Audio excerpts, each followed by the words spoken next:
Hello दोस्तों, स्वागत है आपका अपना YouTube channel MTA GK quiz. और आज के इस वीडियो में हम लोग देखने वाले हैं रीजनिंग के पार्ट 28। यदि आप लोग इससे पहले के पार्ट नहीं देखे हैं तो आप लोग उस वीडियो को जरूर देख लीजिएगा, क्योंकि मैं उन्हीं क्वेश्चन को लेता हूं जो एग्ज़ाम में बहुत बार रिपीट हो चुका है और यह आने वाले एग्ज़ाम के लिए काफ़ी उपयोगी होने वाला है। यदि आप लोग मेरे चैनल पर नए हैं तो चैनल को सब्सक्राइब कर लीजिएगा और साथ में बेल आइकन को दबाना ना भूलिएगा।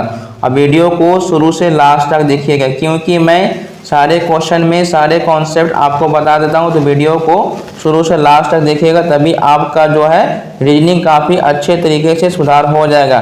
तो मैं वीडियो को स्टार्ट करता हूँ। क्वेश्चन नंबर 1, HAY की पार्श्व दर्पण छवि क्या होगा। अब ये मैंने इसे बहुत बार वीडियो में दर्पण प्रतिबिंब बताया, लेकिन यहाँ पर क्या बोला है, पार्श्व दर्पण छवि। तो पार्श्व दर्पण छवि का मतलब होता है ये कि दर्पण को हमको इस तरह से रखना है, ठीक है।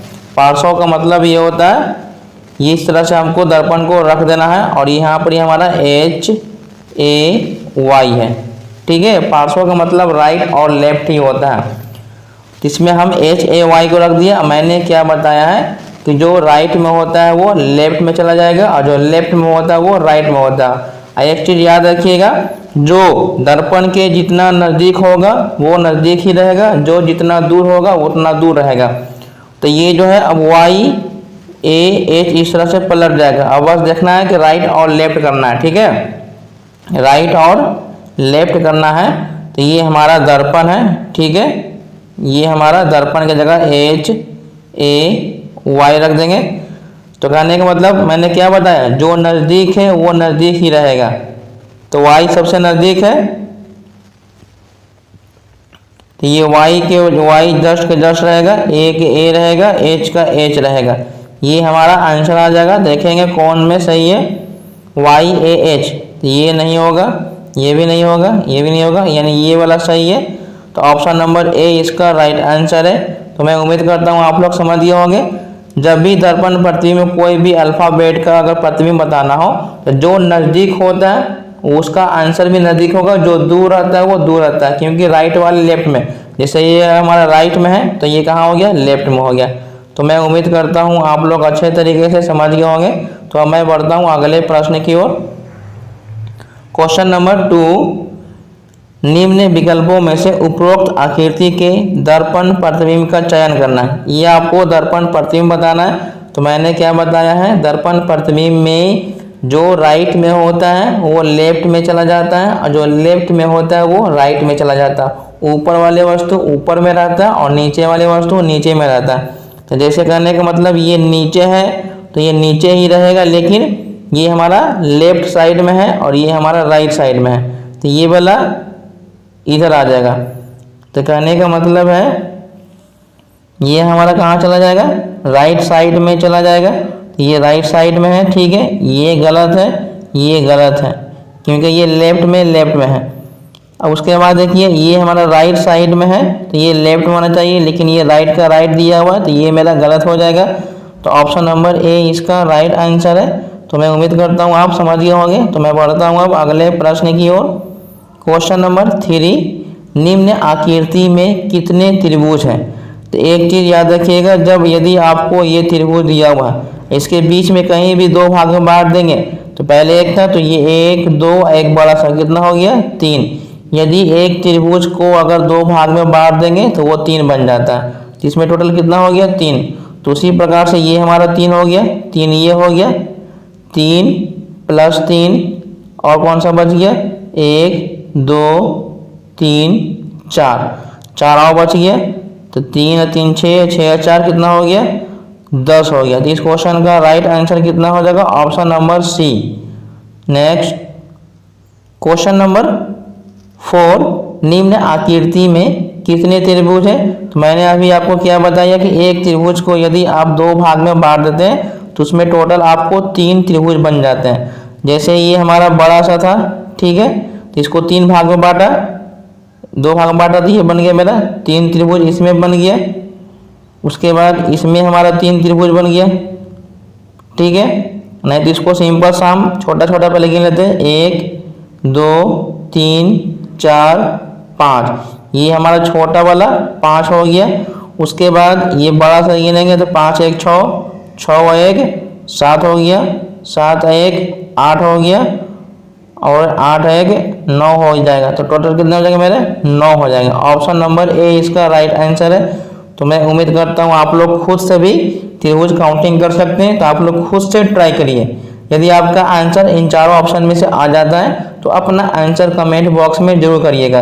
यदि आप लोग मेरे चैनल पर नए हैं तो चैनल को सब्सक्राइब कर लीजिएगा और साथ में बेल आइकन को दबाना ना भूलिएगा, क्योंकि जब भी कोई मैं वीडियो अपलोड करूंगा तो नोटिफिकेशन सबसे पहले आपके पास पहुंच जाएगा। अब वीडियो को शुरू से लास्ट तक देखिए। नेक्स्ट क्वेश्चन नंबर 5, निम्न चित्र में कितने बंद आयताकार बॉक्स हैं? बंद, तो बंद वाले हमको देखिए ये 1 2 3 4, 4 के बाद और कौन सा बचा? 4 4 4, 4 के बाद ये बॉक्स है 5, यानी 5 बॉक्स तो हमको अभी भी मिल गया है। अब क्या करते, ये छोटा छोटा वाला बॉक्स था तो मैंने इसको अलग से काउंटिंग कर लिया। अब आपको बड़े वाले बॉक्स काउंटिंग करना है, ठीक है। तो 5 1 6 हो जाएगा, 6 के बाद और कौन सा बॉक्स है? इसमें और कोई बॉक्स है? 6 तो हो गया। उसके बाद ये करेंगे 6 1 7 हो जाएगा। तो अभी तक मेरे पास 7 आयताकार हो चुके हैं, तो मैं उम्मीद करता हूँ 7 से अब ज़्यादा नहीं होना चाहिए। तो ऑप्शन नंबर डी इसका राइट आंसर है। तो मैं बढ़ता हूँ अब अगले प्रश्न की ओर। क्वेश्चन नंबर 6, ये आपको इतना दिया हुआ है, तो पूछ रहा है कि बाएं से 8वें पद के दाईं ओर का 5वां पद है। इसमें बोला है कि बाएं से 8वें पद के दाईं ओर का 5वां पद। ये जैसे जैसे बोला मैंने उसको लिख दिया। बोला है कि बाएं से 8वें पद के दाईं ओर का 5वां पद, इस तरह से मैंने लिख दिए। अब मैं आपको कुछ कॉन्सेप्ट बताने वाला हूँ। यदि आपका बाएं बाएं हो तो माइनस करेंगे, यदि आपका राइट राइट हो तभी माइनस करेंगे। कहने का मतलब यदि आपका दोनों सेम है तो मैं उसमें माइनस करूँगा। यदि आपका दोनों डिफरेंट है, दोनों क्या है? डिफरेंट है, तो जोड़ देंगे। दोनों सेम रहेगा, लेफ्ट लेफ्ट रहेगा तो माइनस, राइट राइट रहेगा तो माइनस। लेकिन दोनों डिफरेंट रहेगा, एक बार लेफ्ट और एक बार राइट, तो उसको जोड़ देंगे। या एक बार राइट हो या एक बार लेफ्ट हो तो दोनों को जोड़ देंगे। लेकिन एक चीज़ याद रखिएगा, यहाँ पर लेफ्ट से 8 है और दाईं ओर से 5 है, तो यहाँ पर दोनों अलग अलग है, तो हम इसको जोड़ देंगे। 8 और 5 13 हो जाएगा। लेकिन यहाँ पर जो लिखाएगा, जो स्टार्टिंग में लिखा हुआ वही लिखाता है। तो स्टार्टिंग में क्या है? लेफ्ट है, तो लेफ्ट, यानी हमको आंसर बाएं से 13 बताना है। तो मैं उम्मीद करता हूँ आप लोग समझ गए होंगे। तो बाएं से हम 13 काउंटिंग करेंगे, जो पहला लिखा हुआ रहता है उसी पे हम आंसर बनाते हैं, ठीक है। तो 13 नंबर गिनेंगे, 1 2 3 4 5 6 7 8 9।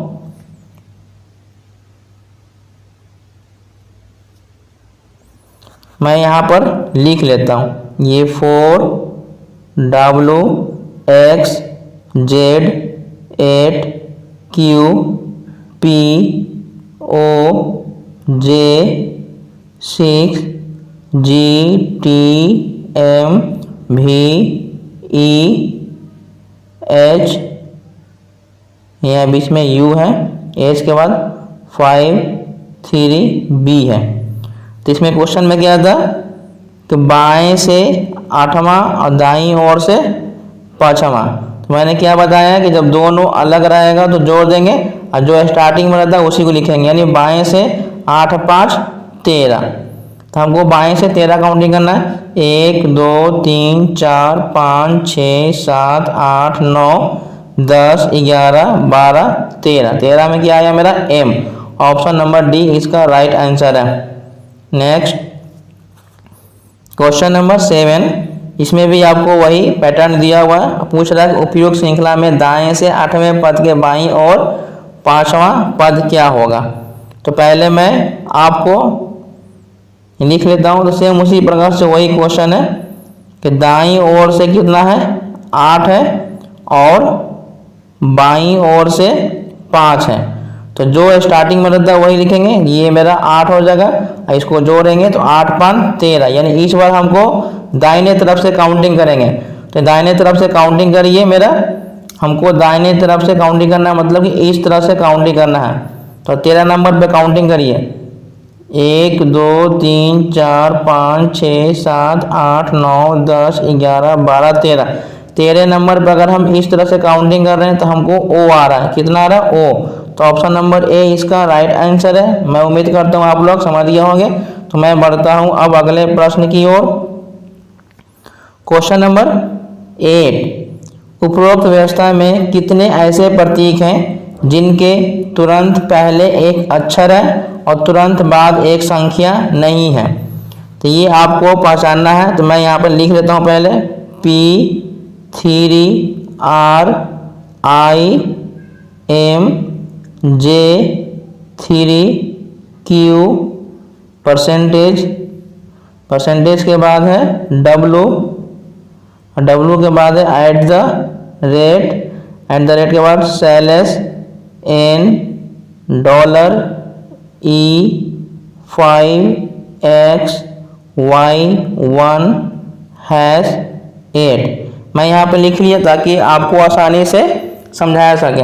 तो इसमें क्या बोला है कि इसमें उपरोक्त में ऐसे कितने प्रतीक हैं, मतलब कोई यहाँ पर ही प्रतीक होना चाहिए और जिनके तुरंत पहले एक अल्फ़ाबेट होना चाहिए, यानी यहाँ पर लेटर होना चाहिए, और तुरंत बाद संख्या नहीं होना चाहिए, नंबर हमारा नहीं होना चाहिए। तुरंत बाद नंबर नहीं होना चाहिए, हमको ऐसा चुनना है। तो सबसे पहले सिंबल हमको चुनना है। इसमें कहाँ पर नहीं, कहीं भी सिंबल दिया हुआ, यहाँ पर सिंबल है, देखिए ये परसेंटेज है। तो परसेंटेज के पहले हमारा अल्फ़ाबेट Q है, लेकिन तुरंत बाद संख्या नहीं होना चाहिए। तुरंत बाद संख्या नहीं होना चाहिए, मतलब कि हमारा यहाँ पर ये एक मिल गया, ठीक है। उसके बाद ये भी मेरा अल्फ़ाबेट है, ये हमारा एक सिंबल है, इसके तुरंत पहले एक हमारा अल्फ़ाबेट है, लेकिन तुरंत बाद मेरा संख्या नहीं है, मतलब ये भी हो जाएगा। उसके बाद यहाँ पर है ये, इसके तुरंत पहले एक अल्फ़ाबेट N है और तुरंत बाद संख्या नहीं है, मतलब मेरा ये भी सही है। तो 1 2 3 हो गया। उसके बाद है एक और सिंबल यहाँ पर हैशटैग है। तो हैश के पहले एक I अल्फ़ाबेट है, लेकिन यहाँ पर नंबर नहीं होना चाहिए, लेकिन यहाँ पर नंबर है तो ये नहीं होगा। तो 1, ये 2 और ये 3, टोटल हमारे पास 3 है। ऑप्शन नंबर सी इसका राइट आंसर है। तो मैं उम्मीद करता हूँ आप लोग समझ गए होंगे। मैं हर एक वीडियो में उन्हीं क्वेश्चन का सिलेक्शन करता हूँ जो एग्ज़ाम में बहुत बार रिपीट हो चुका है और ये आने वाले एग्ज़ाम में बहुत ही उपयोगी होने वाला है। इसलिए वीडियो को शुरू से लास्ट तक देखिएगा। यदि आप लोग वीडियो को शुरू से लास्ट तक देखते हैं तो आपको सारे क्वेश्चन रिवाइज एक ही वीडियो में हो जाएगा, क्योंकि मैं यहाँ पर टोटल 20 क्वेश्चन लाता हूँ। 20 का 20 क्वेश्चन सभी एग्ज़ाम में आने के लिए बहुत ही उपयोगी होने वाला, इसका चांस बहुत ज़्यादा है। तो मैं बढ़ता हूँ अब अगले प्रश्न की ओर। Question number 9। क्वेश्चन नंबर 9 ये जो है, ये इसका नाम होता है इनइक्वालिटी। इस क्वेश्चन का नाम क्या होता है? इनइक्वालिटी। इसका इनइक्वालिटी, इसका कॉन्सेप्ट मैं बताने वाला हूँ कि ये कैसे बनता है। तो इसमें आपको 3 गेट है, एक है लेस देन, ग्रेटर देन और ये इक्वल होता है। तो इसको बनाने का सिंपल सा कॉन्सेप्ट है कि ये जो गेट होता है, ये वाला जो गेट होता है ये बंद होता है, यानी इसको ये क्लोज गेट हो जाएगा। इधर से ना तो तुम एंट्री नहीं कर सकते हो। ये जो होता है ये ओपन गेट है। ओपन गेट करने का मतलब तुम जब भी एंट्री करोगे इसी तरफ से एंट्री करोगे, चाहे वो ग्रेटर देन हो या लेस देन हो, एंट्री हमेशा इधर से ही करेंगे, क्योंकि ये दोनों का मुंह खुला हुआ है। ये है इक्वल। इक्वल में आप इधर से भी एंट्री कर सकते हैं और इधर से भी एंट्री, कहीं से भी एंट्री कर सकते हैं, क्योंकि इक्वल में दोनों तरफ मुंह खुला होता है। लेकिन लेस देन और ग्रेटर देन में ये वाला बंद होता है, तो हमेशा एंट्री यहाँ से करेंगे, हमेशा यहाँ से एंट्री करेंगे। तो हम उम्मीद करते हैं आप समझ गए होंगे। तो मैं आपको पहला क्वेश्चन बताता हूँ। ये आपको कथन दिया हुआ, ठीक है, और निष्कर्ष बोला है कि L लेस देन N है।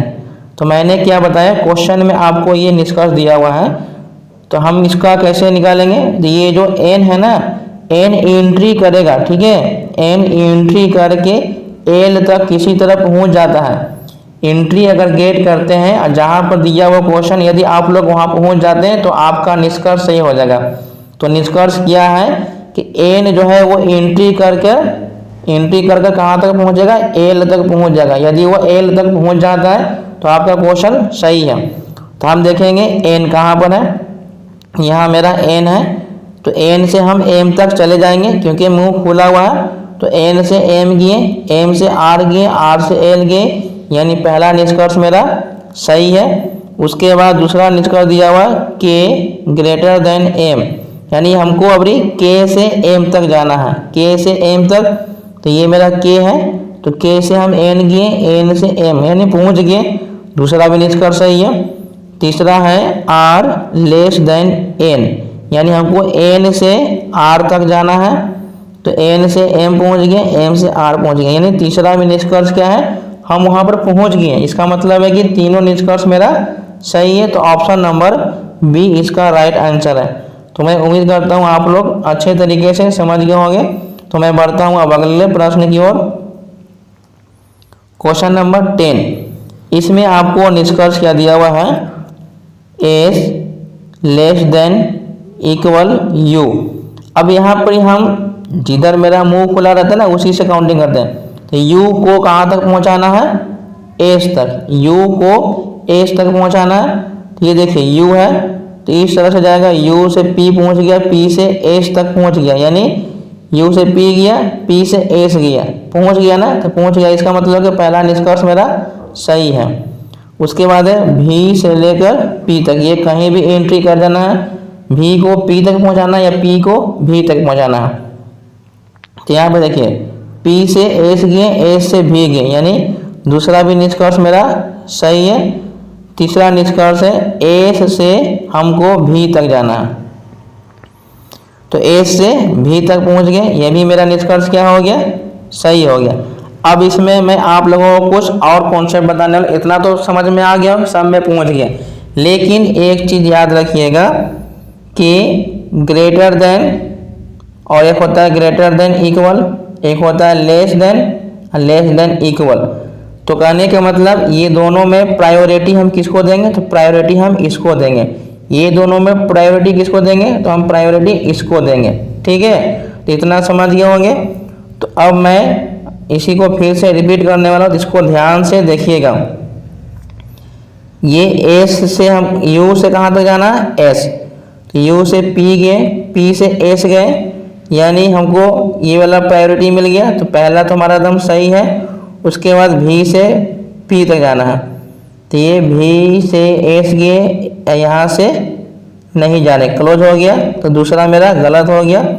उसके बाद है s से हमको v तक जाना है, s से v, तो s से v तक पहुँच गए, लेकिन यहाँ पर इक्वल भी दिया हुआ, तो प्रायोरिटी पहले हमको इसको देना था, तो ये हमारा गलत हो जाएगा। तो केवल एक निष्कर्ष हमारा सही है, option number D. Next question number 11, ये आपको कथन दिया हुआ है और ये आपको निष्कर्ष है, दो कथन है और दो निष्कर्ष है। तो मैं आर से आपको कहाँ तक पहुँचना है, आर से आपको एल तक पहुँचना है। तो हमको यहाँ पे देखिए पहला कथन में दिया हुआ यहाँ पर कि एन से हम आर चले गए, एन से आपको एल तक जाना है। तो ये इसमें देखिए एन से एल आप नहीं पहुँच सकते, जैसे ये एन से ये एल है, तो ये पहले ही बंद है, इसका मतलब कि हमारा पहला निष्कर्ष गलत है। उसके बाद है हमको एम से आर तक जाना है, तो एम से आर तक जाने के लिए देखिए एम से एल गए, एल से एन गए और एन से आर, यानी इसमें तो पहुँच गए, इसका मतलब केवल निष्कर्ष दो मेरा सही है। नेक्स्ट क्वेश्चन नंबर 12, इसमें आपको कथन और निष्कर्ष दिया हुआ है, इसको हम वेन डायग्राम के माध्यम से सॉल्व करते हैं। तो मैं आपको हर एक वीडियो में बताता हूँ कि इसमें 3 कॉन्सेप्ट होते हैं। पहला कॉन्सेप्ट क्या होता है, सभी में क्या होता है कि एक छोटा सा सर्किल होगा जो बड़े सर्किल के अंदर आ जाएगा, ठीक है, इस तरह से आ गया, इसका मतलब ये केवल सभी के लिए हो गया। एक होता है कोई नहीं के लिए क्या होता है कि चाहे सर्किल 2 हो 3 हो, कोई भी सर्किल एक दूसरे को टच नहीं करेगा। तीसरा कॉन्सेप्ट होता है कुछ, कहने का मतलब कॉन्सेप्ट है कुछ आम खट्टे हैं कुछ आम मीठे हैं, जिसमें एक सर्किल दूसरे सर्किल को थोड़ा सा चैन की तरह काटते रहेगा। तो ये हमारा कुछ का कॉन्सेप्ट हो गया। तो मैं उम्मीद करता हूँ आप कॉन्सेप्ट को समझ गए होंगे। तो मैं अब क्वेश्चन बनाता हूँ। इसमें बोले लिखा है सभी मग भूरे हैं, मैंने सभी में ला गया, इसका मतलब एक छोटा सा सर्किल बड़े सर्किल के लिए आ जाएगा। तो सभी ये मग हैं जो कि ये भूरे हैं। उसके बाद है कुछ भूरे पृथ्वी है, तो भूरे को बोला है तो केवल भूरे को काट देते हैं, ये पृथ्वी हो गया। निष्कर्ष कुछ पृथ्वी भूरे रंग की है, कुछ पृथ्वी है जो भूरे रंग की है, बिल्कुल सही है। उसके बाद है कोई मग पृथ्वी नहीं है, कोई भी मग पृथ्वी नहीं है, यह भी बात सही है। इन दोनों निष्कर्ष मेरा क्या हो गया सही। तो ऑप्शन नंबर बी इसका राइट आंसर है। तो मैं उम्मीद करता हूँ आप लोग समझ गए होंगे। तो मैं बढ़ता हूँ अब अगले प्रश्न की ओर। क्वेश्चन नंबर 13 सभी स्लेट सूरज है, सभी वाला आ गया मतलब एक छोटा सा सर्किल बड़े सर्किल के अंदर आ जाएगा, तो ये स्लेट हो जाएगा और ये सूरज हो जाएगा। उसके बाद कुछ तारे सूरज है, तो सिर्फ तारे इसको बोला सूरज को, तो तारे लगा दिए। निष्कर्ष सभी स्लेट तारे हैं, सभी स्लेट तारे हैं तो नहीं हो सकता क्योंकि काफ़ी दूर है, तो ये गलत है। सभी तारे स्लेट है, सभी तारे स्लेट नहीं है क्योंकि सभी का मतलब दोनों एक दूसरे के अंदर आना चाहिए, तो ना तो 1 और ना तो 2, यानी ऑप्शन नंबर ए इसका राइट आंसर है। तो मैं उम्मीद करता हूँ समझ गए होंगे और वीडियो को शुरू से लास्ट तक देखिएगा तभी आपको अच्छे तरीके से समझ में आएगा। तो अब मैं बढ़ता हूँ अगले प्रश्न की ओर। क्वेश्चन नंबर 14 निम्नलिखित के लिए उपयुक्त वेन आरेख चुनना है। सब्जी है, शिमला है, मिर्च है, शिमला मिर्च एक ही सेम है। तो कहने का मतलब शिमला मिर्च जो होता है क्या वो सेम होता है? नहीं होता। लेकिन शिमला मिर्च और सेम सब के सब क्या है? सब्जी है, तो सब्जी के अंदर आएगा। तो ऑप्शन नंबर ए इसका राइट आंसर है। उम्मीद करते हैं समझ गए होंगे। तो मैं बढ़ता हूँ अब अगले प्रश्न की ओर। क्वेश्चन नंबर 15 निम्नलिखित में से कौन निम्नलिखित वर्गों के बीच संबंध को सही ढंग से दर्शाता है? ये पान है, ये हुकुम है, ये ताश की गड्डी है। तो ताश की गड्डी जो होता है उसी में पान भी होता है, ठीक है। ये पान करने का मतलब है पान किस में है, तो पान जो है वो बी वाला हो जाएगा और हुकुम जो है वो ए वाला है। ये सभी के सभी किस में आता है पता है? ये सभी के सभी ताश के गड्डी में आता है। हुकुम भी आता है ताश की गड्डी में, पान भी आता है ताश की गड्डी में। तो ऑप्शन नंबर डी इसका राइट आंसर है। तो मैं बढ़ता हूँ अब अगले प्रश्न की ओर। क्वेश्चन नंबर 16 इसमें आपको दिया है यदि ग्रेटर देन प्लस बन जाता है, लेस देन माइनस बन जाता है और गुना भागा बन जाता है तो इतना का मान क्या होगा? तो ये 1 ग्रेटर देन प्लस बन जाता है, लेस देन माइनस बन जाता है, ग्रेटर देन प्लस बन जाता है और गुना भागा बन जाता है। तो इसमें आपको 2 और 1 3 और 3 में से 3 घटाएंगे, 2 1 3 और 3 में से 3 घटाएंगे तो 0। ये हमारा 15 हो जाएगा। 15 में 10 से भाग देंगे तो 1.5 आएगा। ऑप्शन नंबर सी इसका राइट आंसर है। तो मैं बढ़ता हूँ अगले प्रश्न की ओर। नेक्स्ट क्वेश्चन नंबर 17 यदि किसी कोड के अनुसार बुक इज बिग को 756, बिग इज स्टोरी को 764 और स्टोरी बुक इज इंटरेस्टिंग को 4356 लिखा जाता है तो कौन सा अंक इंटरेस्टिंग को दर्शाता है? तो इसमें टोटल कितने लाइन है? 1 2 3 लाइन टोटल है इसमें आपको टोटल 3 लाइन है तो मैं 3 लाइन ले लेता हूँ। 1 2 3। मैं हर एक वीडियो में आप लोगों को बताता हूँ कि जितने लाइन है वो उतने लाइन लिख लेंगे। तो पहला में 756, दूसरा है 764, तीसरा है 4356। तो पहला क्या है आपको पूछ रहा है इंटरेस्टिंग का, तो देखेंगे कि पहला लाइन में इंटरेस्टिंग है कि नहीं है। तो पहला लाइन है बुक इज बिग, यानी इसमें नहीं है, इसका मतलब आंसर तो इसमें से होएगा ही नहीं, ठीक है। 7 5 6 मतलब ये और ये कट गया। उसके बाद है दूसरा में बिग इज स्टोरी, दूसरा में भी नहीं है मतलब के 4 भी नहीं होगा। ठीक है, तो बच गया मेरा कौन सा, सिर्फ ऑप्शन नंबर ए बच गया। उसके बाद लिखा है कि स्टोरी बुक इज इंटरेस्टिंग, मतलब हमारा आंसर इसी में से आएगा। तो ये 4 4 कट गया, 6 6 कट गया, 5 5 कट गया, बचा मेरा 3। तो ऑप्शन नंबर ए इसका राइट आंसर है। तो मैं बढ़ता हूँ अब अगले प्रश्न की ओर। क्वेश्चन नंबर 18, यदि दिस इज डन को 792, दैट इज रिमेनिंग को 824 और रिमेनिंग इज डन को 298 से कोडबद्ध किया जाता है, तो कौन सा अंक डन को दर्शाता है? तो इसमें कितनी लाइन है, 3 लाइन है। तो पहला लाइन में कितना है हमारा 792 है, दूसरे लाइन में कितना है 824 है, और तीसरा लाइन के लिए कितना दिया हुआ है 298 है। तो तुमसे पूछ रहा है क्या, डन। तो डन देखेंगे, पहला लाइन में है दिस इज डन, इसमें है। दूसरा में दैट इज रिमेनिंग, इसका मतलब कि इसमें से आंसर नहीं आएगा। लास्ट में रिमेनिंग इज डन, यानी इसमें भी है। तो ये दोनों में जो कॉमन अंक होगा वही मेरा आंसर होगा। अब देखिए ये 8 है और ये 8 कैंसिल हो गया, ये तीनों मिल गया तो ये कैंसिल हो गया, ये दोनों में कॉमन मेरा 9 है। ठीक है, तो 9 मेरा आंसर हो जाएगा। क्वेश्चन नंबर इसका right answer option number D हो जाएगा। तो मैं उम्मीद करता हूँ आप लोग इसे समझ गए होंगे अच्छे तरीके से। तो अब मैं बढ़ता हूँ अगले प्रश्न की ओर। क्वेश्चन नंबर 19, संदीप घड़ी पहनता है, 6 PM पर उसकी घड़ी की मिनट वाली सुई उत्तर दिशा की थी, तो घंटे वाली सुई किस दिशा की ओर होगी?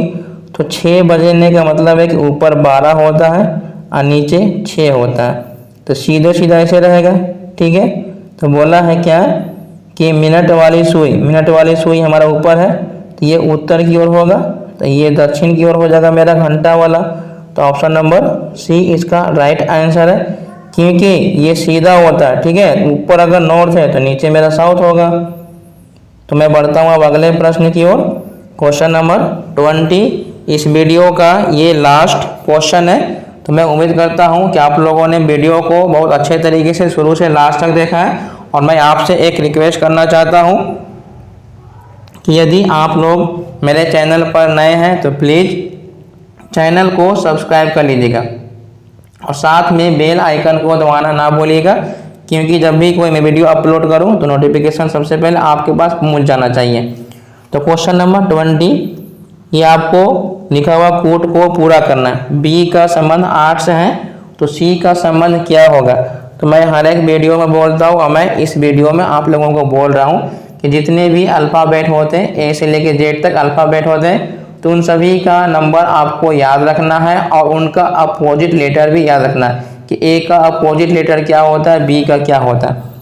तो बी का जो ये 8 संबंध दिया हुआ है, तो पूछ रहा है कि सी से क्या संबंध है। तो कहने का मतलब बी का नंबर जो होता है वो 2 होता है। अगर हम 2 का क्यूब करेंगे तब जाके ये 8 होगा। सी का 3 होता है, अगर हम इसको 3 करेंगे तो ये कितना हो जाएगा 27 हो जाएगा। तो 27 करने का मतलब ऑप्शन नंबर ए इसका राइट आंसर है। तो मैं उम्मीद करता हूँ आप लोग अच्छे तरीके से समझ गए होंगे। और वीडियो को शुरू से लास्ट तक देखने के लिए बहुत बहुत धन्यवाद। Thanks for watching.